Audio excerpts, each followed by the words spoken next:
우리 옆에 계신 분과 이렇게 한번 인사하겠습니다. 은혜의 복음은 가정을 회복시킵니다. 은혜의 복음은 가정을 회복시킵니다. 네, 정말 그렇게 믿으시나요? 하나님께서 세상을 창조하시고 나서 그 만물들을 보시면서 하나님 마음을 어떻게 표현합니까? 성경은 어떻게 말하죠? 보시기에 좋았더라. 그렇죠? 선하다, 좋다. 성경은 하나님의 선한 것을, 하나님의 그 속성인 선함을 창조를 통해 나타내 보여주죠. 그리고 인간을 만드시고 나서는 어떻게 하시죠? 보시기에 심히 좋았더라. 사람을 만드신 것은 창조의 절정입니다. 그래서 성경은요, 하나님께서 세상을 말씀으로 창조하시고 나서 그것을 좋다, 선하다 그렇게 표현함을 통해서 하나님의 선하심이 만물을 통해, 그리고 사람을 만드심을 통해 나타나 보여집니다. 특별히 사람은 하나님의 형상으로 지음받아서 하나님의 선하심과 지혜와 사랑과 권능과 이 모든 것들을 가지고 있기 때문에 하나님의 율법의 말씀을, 그 선한 율법을 순종할 수 있었고요. 그리고 하나님의 도덕적인 통치, 하나님의 그 선한 통치를 선한 것으로 알고 그 뜻대로 순종함으로 하나님을 영화롭게 하고 그분을 영원토록 즐거워할 수 있는 그 복됨을 누렸습니다. 그 창조의 질서이고 그것이 사실은 바로 예배인 것이죠.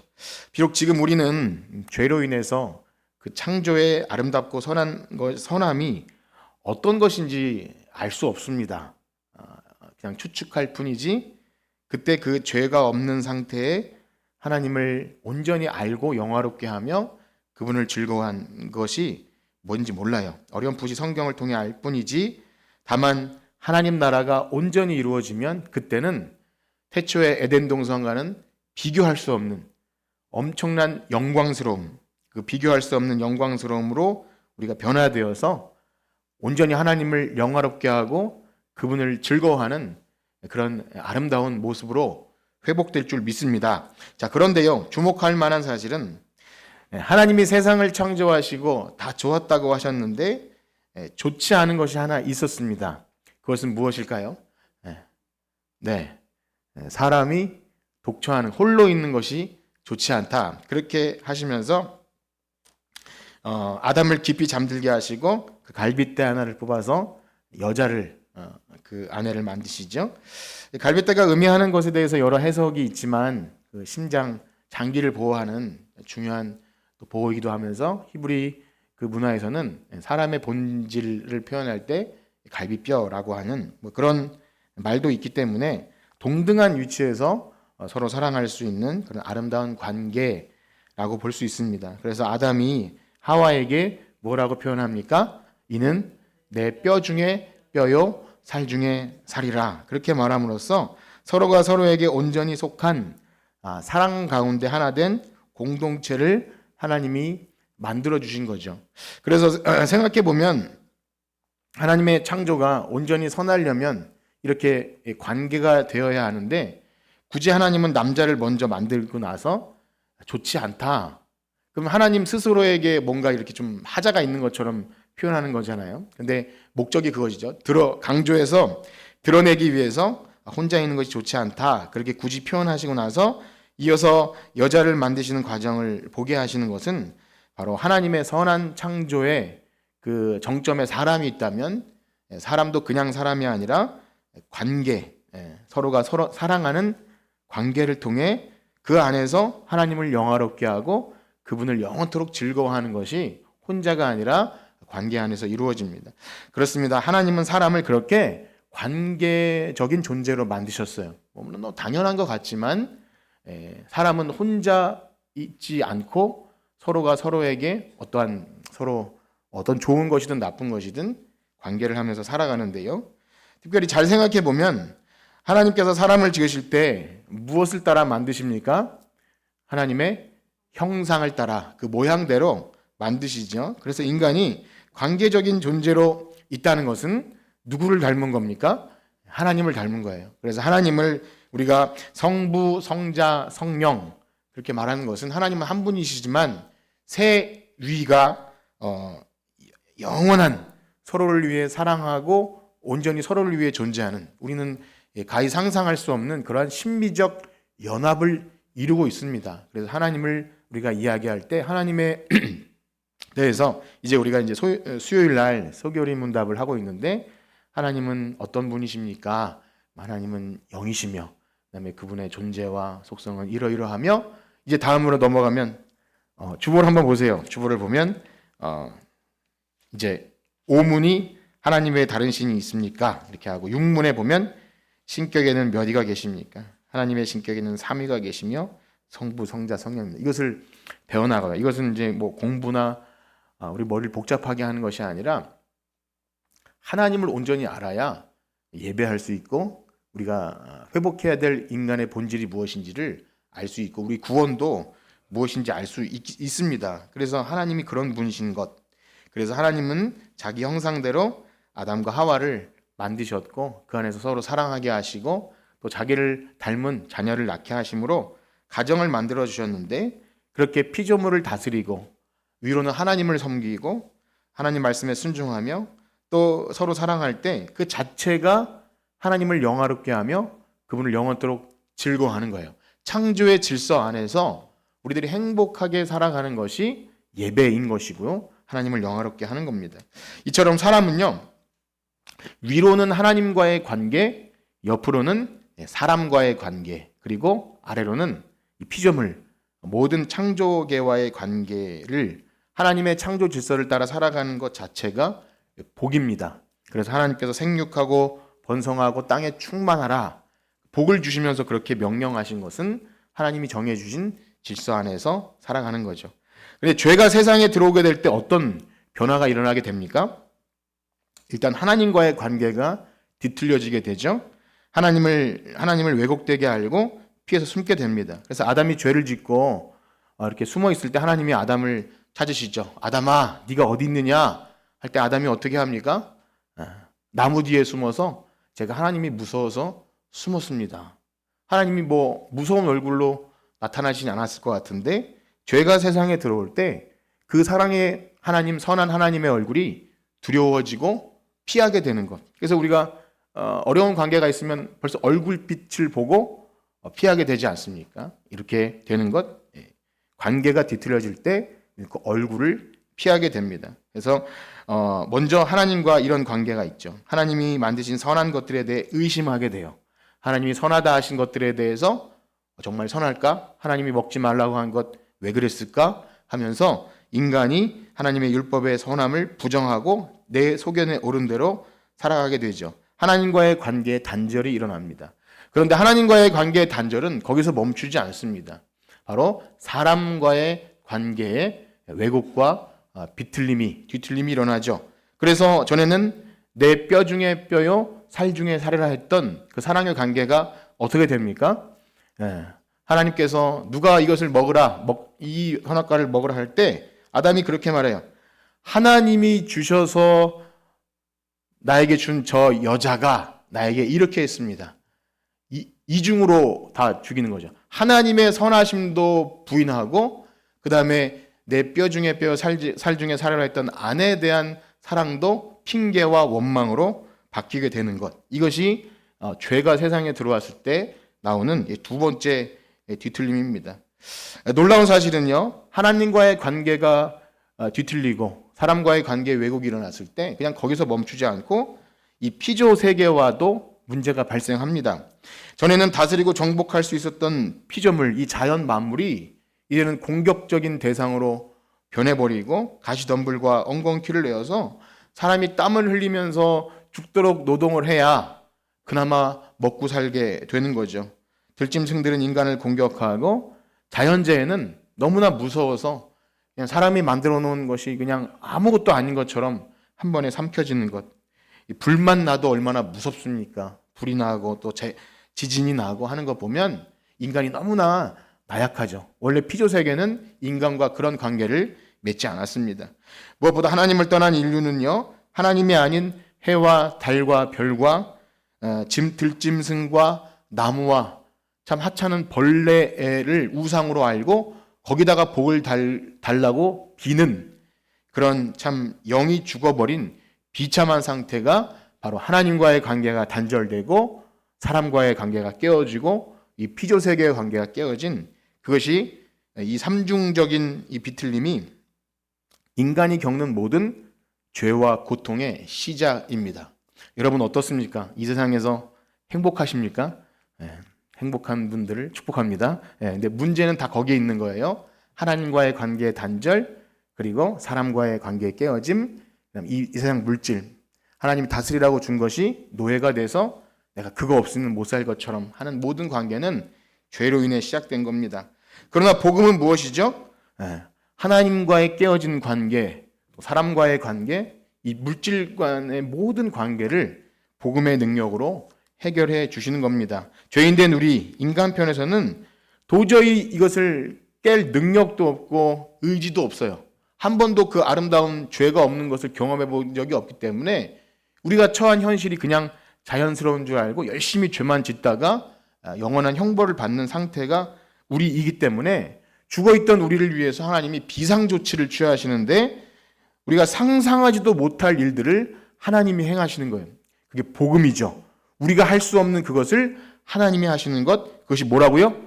복음입니다. 그것이 복음이에요. 하나님과 우리 깨어졌던 관계를 회복시키기 위해서 하나님이 자기 아들을 화목제물로 이 세상을 보내서 하나님과 깨어졌던 관계를 회복시키시고 사람과 사이에 그 막혔던 담을 허물게 하시고 이제 이 모든 피조 세계에서 이제 보라 이전 것은 지나갔으니 보라 새 것이 되었도다. 우리의 모든 시각이 이제는 전에 죄로 인해서 뒤틀렸던 관계가 아닌 새로운 피조물로 하나님이 만드셔요.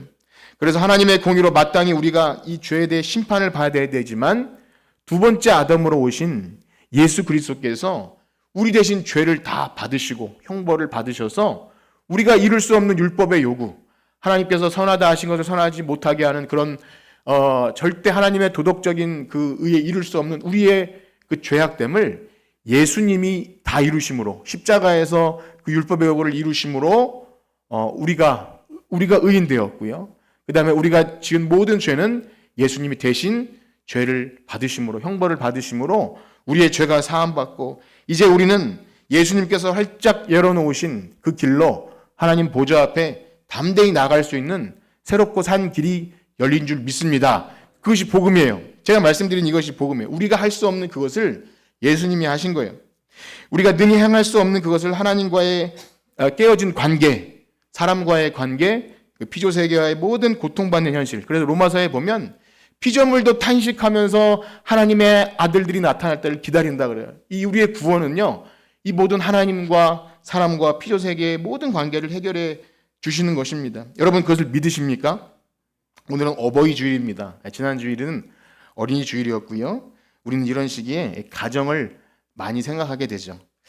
지난주와 이번 주에 우리 성도님들도 보니까 이렇게 부모님들을 만나고 식사하고 또 그런 시간을 갖는 것을 들었고 저도 그런 시간을 보냈는데요. 또 어린 자녀를 둔 가정은 이렇게 아이들과 선물 혹은 뭐 할아버지 할머니도 마찬가지죠. 지갑에서 이렇게 좀 돈이 나가야 되는 그러면서 즐거운 시간을 보냈을 거라 생각이 됩니다. 이 세상에 안 믿는 사람들도 그래도 가정의 소중함을 알아서 부모를 공경하고 또 뭐 기독교 신앙이 아니더라도 효 사상이 있지 않습니까? 부모를 공경하는 것, 부부간에도 예의와 정절과 그래도 지켜야 될 또 그런 사랑들. 다행히도 우리나라도 이 소파 방정환 선생님이 있어서 애들은 가라가 아니라 어린이. 여러분 이 망우리 공동묘지에 그 방정환 선생님 있는 거 아니에요? 우리 구리 씨가 참 좋은 동네인데요. 하여튼 그 방정환 선생님 있어서 어린이들도 귀한 대접을 받죠. 하물며 우리 구원받은 성도들, 죽었던 우리를 복음으로 불러 살리셔서 하나님과의 관계, 사람과의 관계, 또 우리가 물질과의 모든 관계를 회복된 그런 관계 안에 있다면 복음으로 새롭게 창조된 새 사람으로서 여러분들의 가정, 부모님과 또 부부와 자녀의 관계가 복음으로 그렇게 새롭게 회복되어야 할 줄 믿습니다. 어떠신가요? 그렇게 되고 있으십니까? 예. 복음의 능력이 여러분들의 삶을 변화시키므로 여러분들의 인격과 삶을 복음이 변화시켜서 전에 없던 변화가 있느냐는 거예요. 더 쉽게 물어보면 예수 믿기 때문에 전과는 다른 가정에 행복이 있느냐는 것입니다. 그렇습니다. 우리는 이 사실을 알고 그렇게 소망하죠. 그래서 교회도 어린이주의를 지키고 어버이주를 이렇게 지키면서 어떻게 믿음으로 자녀를 양육할지, 또 부모님을 공경하는 그런 자녀가 되어야 할지, 또 우리가 아까 전에 읽은 그 사도신 그 성시교독처럼 얼마나 이 십계명 자체가 주 안에서 부모를 공경하라, 얼마나 귀한 말씀입니까? 그렇게 우리는 교회에서 교훈을 얻고 설교되어지고 있고 그렇게 합니다. 무엇보다 오늘날 급격하게 변화되는 이 세상의 모습, 세속적인 어떤 가정의 질서로 말미암아 점점 더 가정의 질서가 파괴되죠. 무엇보다 성경의 질서를 벗어난 세상의 타락한 그런 성문화로 인해서 가정의 질서가 점점 더 위기에 있고, 또 개인주의화 되어가고 사랑이 식어버려서 성경이 말하는 사랑과는 관계가 없는 그냥 인간의 어떤 탐욕과 그런 욕정에 따른 그런 것, 우리 하나님 믿는 백성들, 복음으로 변화된 인격을 가진 우리들이 그래서 이 세상을 어떻게 살아가는지는 과연 복음의 능력이 우리의 인격과 삶을 변화시켜서 다르다, 예수 믿는 가정은 다르다라는 것을 듣게 될 때 이게 진짜 하나님을 사람들이 알아가고 또 우리도 예수 믿길 잘했어, 복음은 우리의 삶을 변화시켜, 이러한 것이 있어야 한다는 것입니다. 어떠십니까? 그런 것이 있습니까? 대답이 줄어드시죠? 없나요?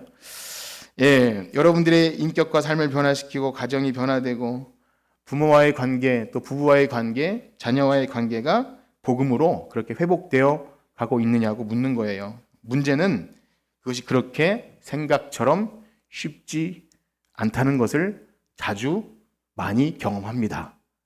그렇습니까, 여러분? 지난주 말씀드린 것처럼 하나님은 선하시고 복음은 살아있고 능력이 있어서 우리의 삶과 인격을 변화시키죠.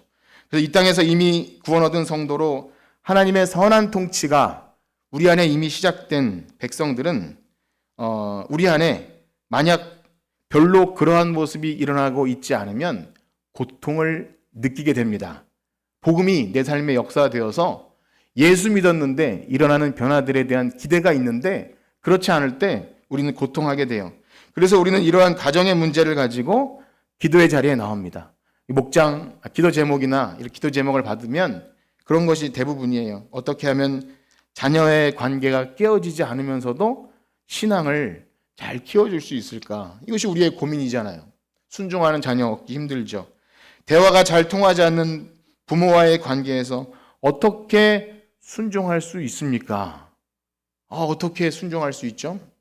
그리고 내 뼈 중에 뼈, 살 중에 살이라고 하는 부부관계, 이 부부관계는요, 하나님께서 태초에 만드셨고 그리스도께서 교회를 사랑하심에 그 모형으로 만드신 너무나 신비한, 전혀 다른 사람이 연합되는 공동체이기 때문에 우리가 신자로서 이 부부관계가 어려움을 겪을 때 가장 극심한 고통을 겪게 됩니다. 그러다 보니 교회 안에서조차 이런 세 사람의 모습이 일어나지 않으면 그래서 교회에서 그런 일들 많이 하는 것 같아요. 아버지 학교 들어보셨습니까? 아버지 학교, 또 부부 교실 이런 것도 해요.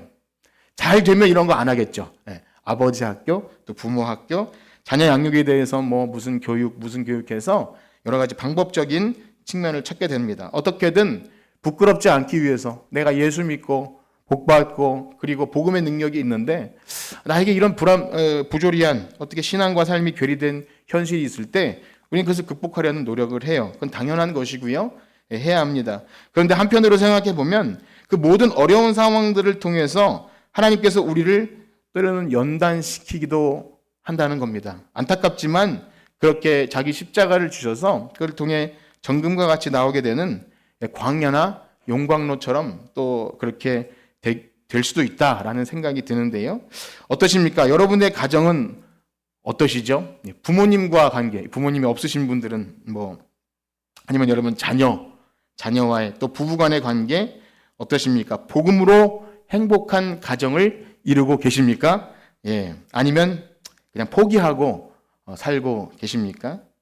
그런데요, 분명한 사실은 우리가 예수를 믿고 복음이 우리의 삶과 인격을 변화시켜서 죽어서 천국이 아니라 이미 이 땅에서 하나님 나라가 시작되었다는 것을 안다면 만약에 그걸 모른다면 그냥 이 땅은 뭐 어쨌든 대충 살다가 죽어서 천국이라고 생각하면 모르겠지만 복음이 이 땅에서 이미 하나님 나라가 시작되는 것을 알았다면 만약에 그럼에도 불구하고 신앙과 삶이 분리된 상태가 유지되면 그것은 정말 고통이에요.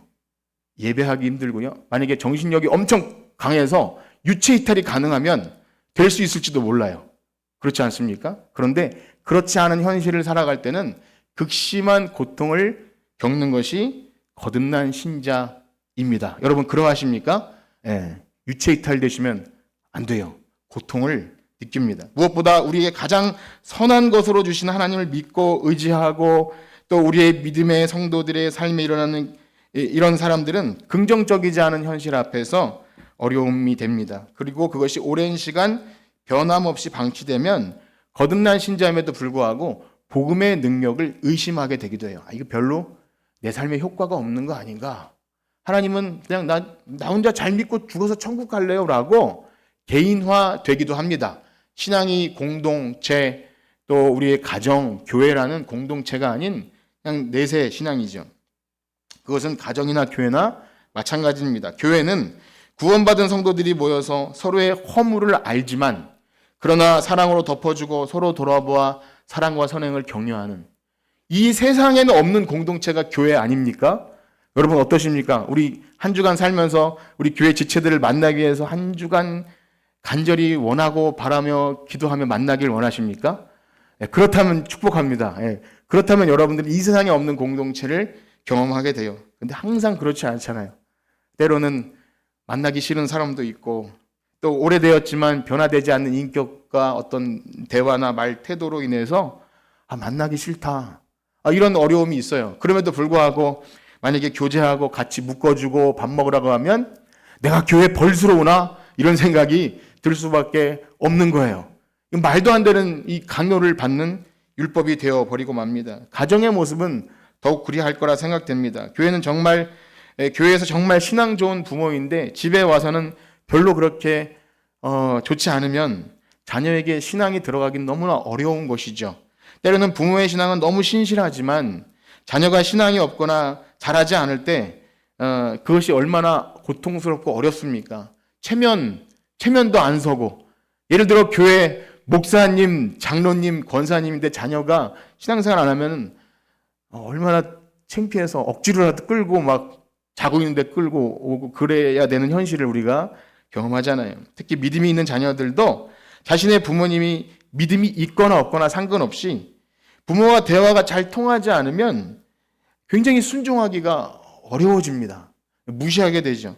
믿지 않는 사람들도 부모를 극진히 섬기고 친절하게 대하는데 제 얘기하는 거예요.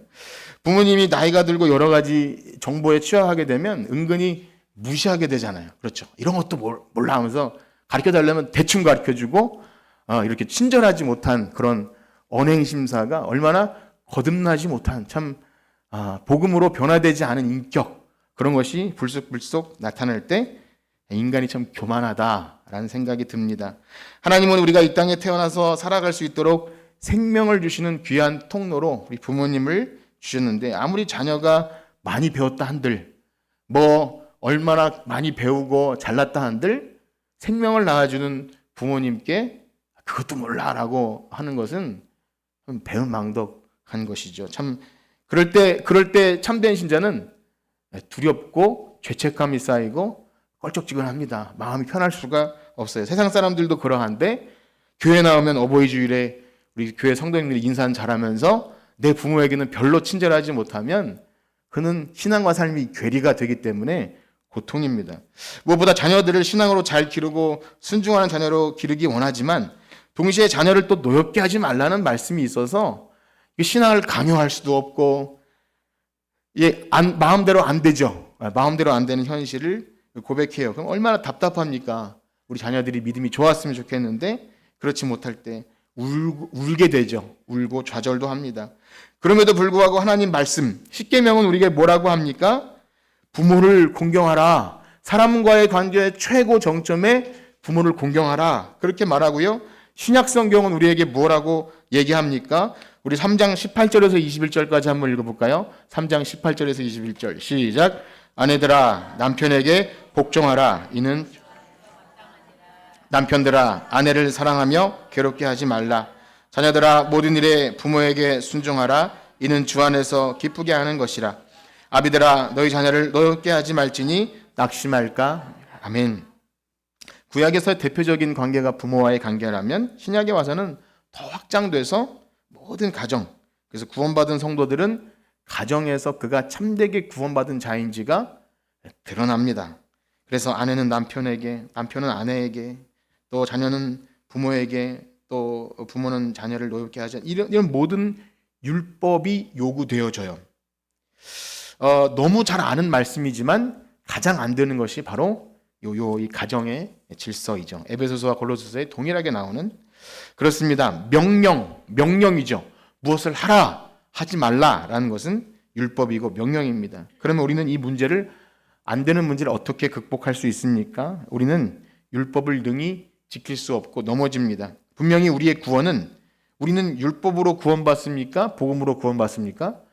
복음으로, 은혜의 복음으로 받아요. 그러면 이 어려운 현실, 율법의 요구가 있을 때 성경에서, 아니 신약으로 넘어왔는데도 뭘 하라, 하지 말라 하면 이렇게 설교 듣기가 어려워져요. 율법적인 설교나 도덕적인 것은요, 요즘에 세상에서 많이 그렇게 할지 몰라도 참되게 복음을 아는 사람들은 뭘 하라 하지 말라는 말에 이렇게 좀 고민을 하게 돼요. 내가 하지 못하는 어떤 것을 주님이 다 이루셨다고 했는데 어떻게 이런 율법의 요구가 여전히 살아있을까? 그러나 사랑하는 성도 여러분, 들으시는 여러분들보다 더 어려운 것은 설교하는 저 자신입니다. 네.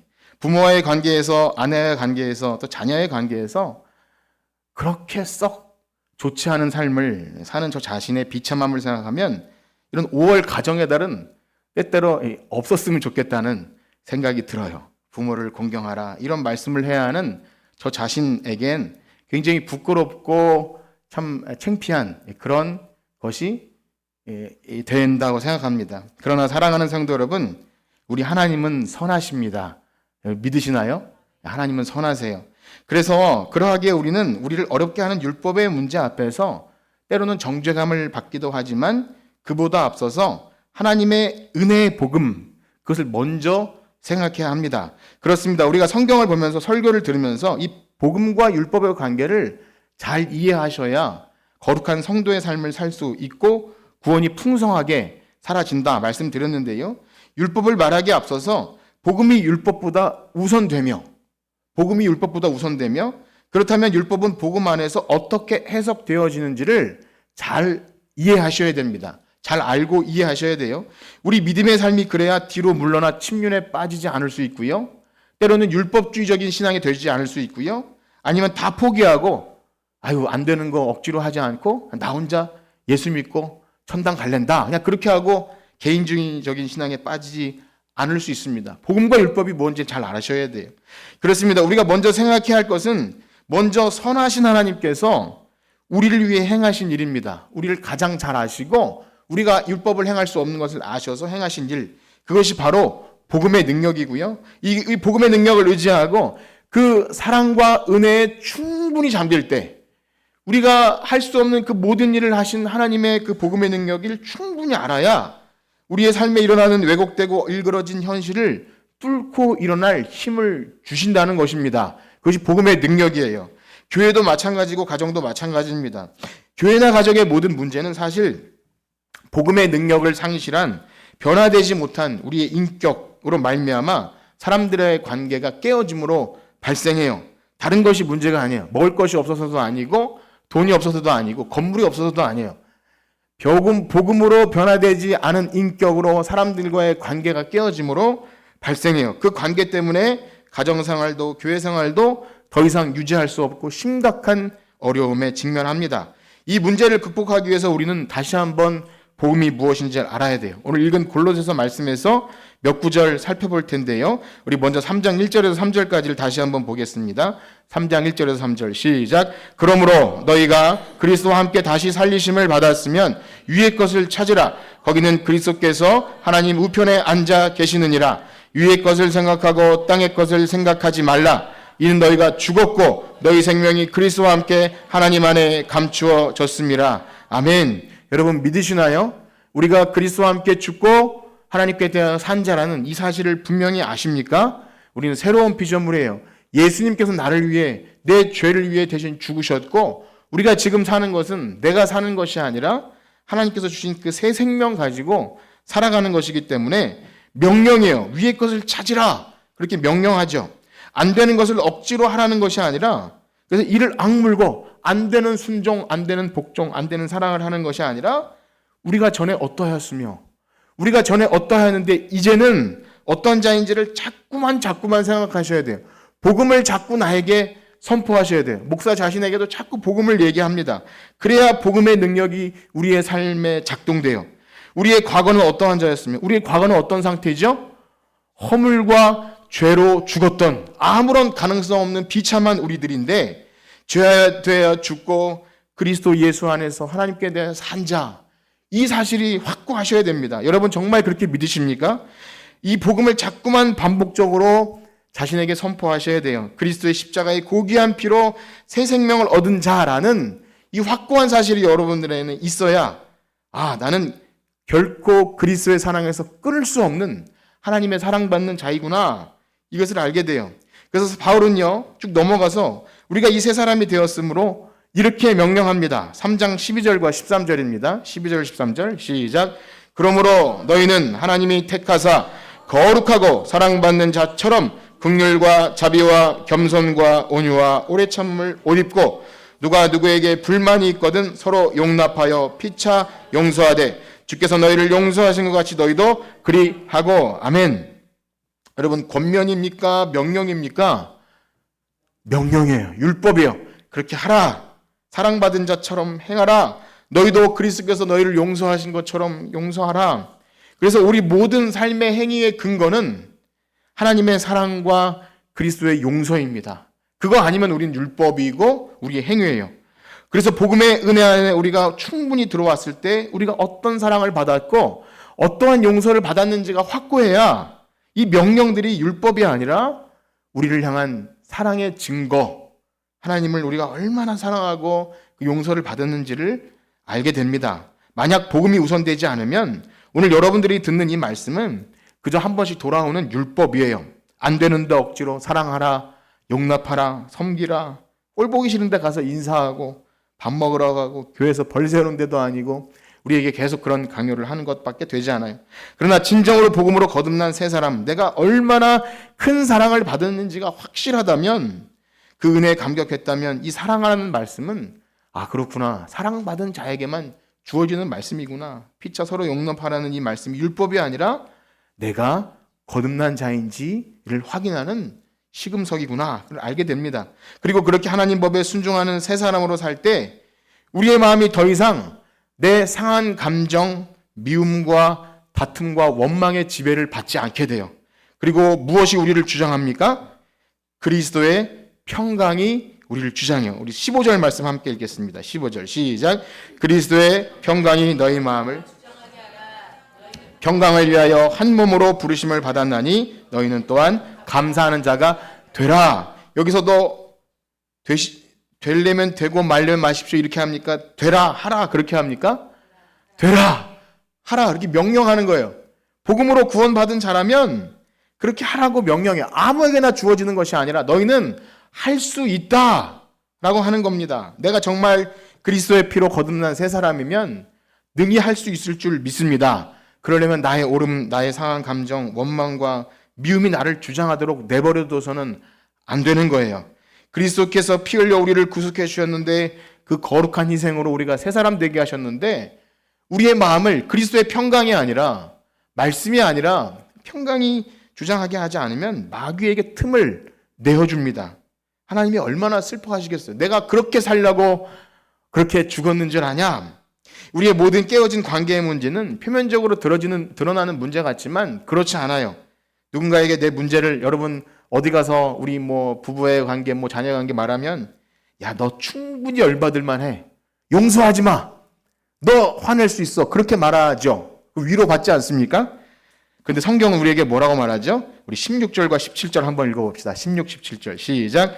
그리스도의 말씀이 너희 속에 풍성히 거하여 모든 지혜로 피차 가르치고 권면하고 시와 찬송과 신령한 노래를 부르며 감사하는 마음으로 하나님을 찬양하고 또 무엇을 하든지 말에나 일에나 다 주 예수의 이름으로 하고 그를 믿어. 아멘. 이번에도 명령해요. 사람들의 합리적인 판단, 나의 억울하고 상한 감정과 세상 사람들은 이러이러하다, 유튜브 보니까 이러이러했다라는 것으로 채워질 게 아니라 우리 속에 무엇이 풍성하게 거하게 합니까? 말씀이 너희 속에 풍성하면, 말씀으로 가득 이렇게 채우면, 여기까지 이렇게 말씀이 잘 채워지면 욕이 나올래다가도 말씀이 나올 수 있어요. 그리스도의 말씀이 우리 속에 풍성하게 채워지면 평강이 우리의 마음을 주장합니다. 그래서 말씀이 없으면, 아니 말씀을 알아도 순종하지 않으면 그리스도의 평강은 사라지고 감사도 사라지고 불평과 원망과 남습니다. 그런 상태에서 이 말씀을 읽으면 어떻게 해석됩니까? 우리 18절에서 21절 다시 한번 읽어볼까요? 18절에서 21절 시작. 아내들아 남편에게 복종하라. 이는 주 안에서 마땅하니라. 남편들아 아내를 사랑하며 괴롭게 하지 말라. 자녀들아 모든 일에 부모에게 순종하라. 이는 주 안에서 기쁘게 하는 것이라. 아비들아 너희 자녀를 노엽게 하지 말지니.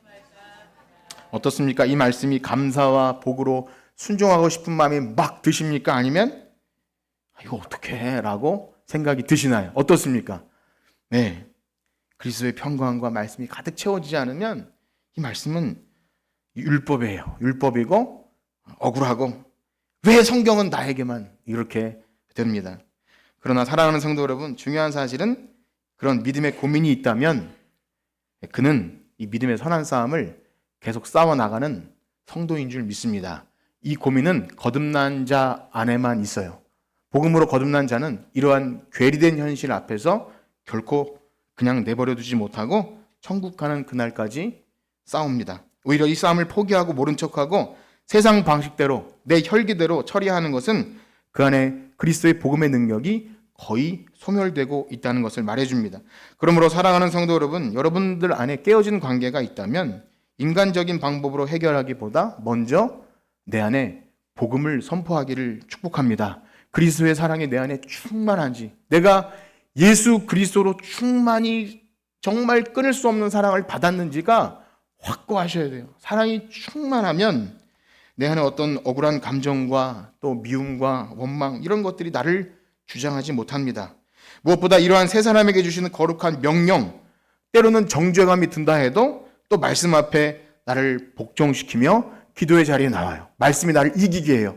내가 말씀을 이기는 것이 아니라 말씀이 나를 정복하게, 나를 다스리게 합니다. 만약 설교하는 목사인 저 자신이 이 문제가 다 해결된 이후에나 설교할 수 있다면 저는 평생 이 설교를 하지 못할 것 같습니다. 그냥 모른 척 이런 주의를 지나가야 할 것 같습니다. 그런데 여러분, 복음은 무엇이죠? 자격 없는 자에게 베푸시는 하나님의 값없는 은혜의 선물입니다. 여러분 믿으시나요? 그래서 여러분 부끄럽고 죄송하지만 오늘도 말씀을 들고 준비하면서 먼저 자신에게 복음을 선포합니다. 그리고 나서 여러분들에게도 이렇게 선포하는 거예요. 놀라운 사실은 죄가 많은 가운데 은혜가 많다고, 만약에 저의 개인적인 삶이 완벽했다면, 만약 제가 굉장히 교만하고 당당하게 여러분 부모님께 좀 순종하십시오 라고 막 말할 수 있을 것 같아요. 자신 있게. 그리고 우리 부부처럼 좀 행복하십시오 라고 말하고, 자녀는 이렇게 신앙교육해야 합니다 라고 막 말하고 싶을 수 있을 것 같아요.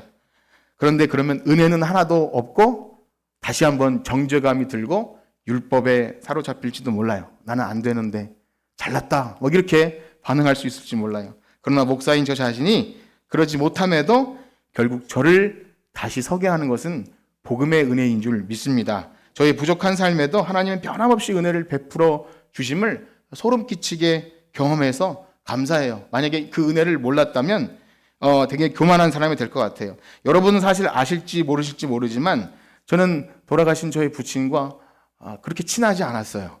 원래 그랬던 건 아닙니다. 원래는 엄청 좋아했고 닮고 싶었고 사랑했고 그래서 목사가 되고 싶고 이런 모든 과정들이 있었어요. 그런데 사춘기는 언제나 찾아와요. 저는 사춘기도 별로 없이 지내는데 나중에 사춘기가 왔는지 별로 좋지 않았어요. 그래서 관계 어려움을 겪게 될 때 개인적인 신앙도 목회도 큰 고통에 직면합니다. 그냥 내버려 두지 않아요. 하나님은 그 관계를 통해서 나의 모난 인격과 이런 것들을 다듬어 가십니다. 그래서 저의 기도 제목이 누군가에게 아무에게도 말할 수 없는 기도 제목이 하나님 죽기 전에 이 아버지에게 편안하게 손잡아주고 사랑한다고 말할 수 있을까요? 그게 저에게 큰 숙제였어요. 네, 저에게 그랬습니다. 그런데 그래서 하나님 저의 삶에 그런 시간이 올까요? 그렇게 그랬는데 선하신 하나님께서 돌아가시기 얼마 전에 업어드릴 수 있는 기회, 그리고 녹음을 통해서이지만 사랑한다고 말할 수 있는 기회, 그리고 쓰다듬어 줄 수 있는 기회를 주신 것이 저는 선하신 하나님이라고 믿어요. 그래서 하나님은 결코 기도를 헛되이 하시지 않는구나, 그렇게 믿습니다. 고통의 시간을 통해 알게 모르게 많은 신앙의 성장과 그전에는 몰랐던 그 무게, 그런 것들을 경험하죠. 많은 말씀을 드리진 못할 것 같습니다. 시간이 다 되었는데요. 그전에는 아버지가 맺었던 모든 사람들과의 관계에 제가 들어가는 것이 별로 싫었어요. 그래서 감정이 좋지 않을 때는 그 관계들 속에 제가 이어진다는 것이 싫어서 누군가 어떤 목사님 노회 가도 어딜 가도 나를 말해주기보다 누구의 아들 혹은 이렇게 설명할 때 관계가 좋지 않을 땐 그게 싫어요. 나는 난데 이렇게 해야 되죠. 그것이 자존심이죠. 쓸데없는 자존심이죠. 그런데 교회에서나 노회에서나 또 농사졌던 시골에서 이제는 움직이지 말고 잘 들어보세요. 이제 아직 안 끝났으니까요. 설교가 안 끝날 때 움직이시는 분은 빨리 끝내라는 신호 같은데 아직 안 끝났습니다. 그 아버지와 함께 있던 기억을 가지신 분들이 저에게 고인은 참 좋은 분이셨다는 얘기를 할 때 너무 기분이 좋았어요. 너무 기분이 좋고 감사했어요. 그래서 내가 그 관계들 속에 살아가고 있다는 것이 행복하고 감사했습니다. 그래서 하나님이 새로운 은혜를 주신다, 그렇게 믿음이 더 생기게 되었습니다. 지난 휴일에 아이들을 데리고 시골에 가서 아버지가 작년까지 몰았던 그 경운기, 풀숲에 덮여있던 경운기 시동을 걸었어요. 그럼 경운기 시동 걸 줄 아세요? 경운기 시동을 걸면 통통통통통 하면서 무었던 매연이 팍 터져 나오면서 시동이 걸리는데 심장 박동처럼 느껴졌어요. 그분은 없지만 여전히 경운기는 딸딸거리면서 밭을 일굴 때 제가 하면서 뭔가 이상한 망감이 교차가 됐어요. 그렇구나. 그러면서 위로가 되었습니다. 위로가 하나님께서 다양한 방식으로 위로를 주셔요. 그래서 비록 이 땅에서 완전하지 않지만 복음 안에서 맺었던 관계들이 확실하다면 하나님은 결국 우리를 회복시키시고 위로해 주실 줄 믿습니다. 이 땅이 전부가 아닙니다. 그래서 허락하신 모든 사랑해야 하는 관계들, 여러분이 온전히 누리지 못할 때 그것을 포기하지 마십시오. 하나님께서 반드시 사랑으로 회복시켜 줄 줄 믿습니다. 사랑하는 성도 여러분, 힘들고 어려운 관계, 때로는 우리가 살아있을 동안에 이 꼬인 관계가 해결될까라는 것이 있을 때 포기하지 말고 세상 말에 귀 기울이지 말고 하나님이 우리에게 뭐라고 말씀하시는지를 기울이기를 축복합니다. 그렇게 하실 때 하나님께서 모든 것이 합력하여 선을 이루어 줄 줄 믿습니다. 바라기는 우리를 너무나 사랑하셔서 아들을 아끼지 않고 내어주신 그 하나님의 사랑을 본받는 자처럼, 옆에 있는 분들과 인사합시다. 사랑받는 자처럼, 용서받은 자처럼 그렇게 살아갑시다. 기도하겠습니다. 하나님 아버지, 우리의 닥쳐진 현실은 내 힘과 노력으로는 도저히 뚫고 나올 힘이 없습니다. 그러나 복음의 능력은 다시금 우리를 서게 하고 이기게 하고 사랑하게 하고 그리스도의 평강이, 하나님의 사랑이 우리 안에 꿈틀거릴 때 우리는 다시 심장이 뛰고 하나님의 백성으로 살아갈 수 있습니다. 우리에게 은혜를 주신 하나님, 복음의 은혜가 우리를 주장하게 하시고 그리스도의 평강이 우리를 다스리고 하나님의 말씀이 우리 안에 살아있을 때 이 땅에서 비록 완전하지 않다 할지라도 계속해서 조금씩 만들어져 가는 하나님의 언약 백성들로 살아가게 하여 주시옵소서. 감사하며 예수님의 이름으로 기도드립니다. 아멘. 우리 찬송 579장 들으시면서 봉헌 시간 갖겠습니다.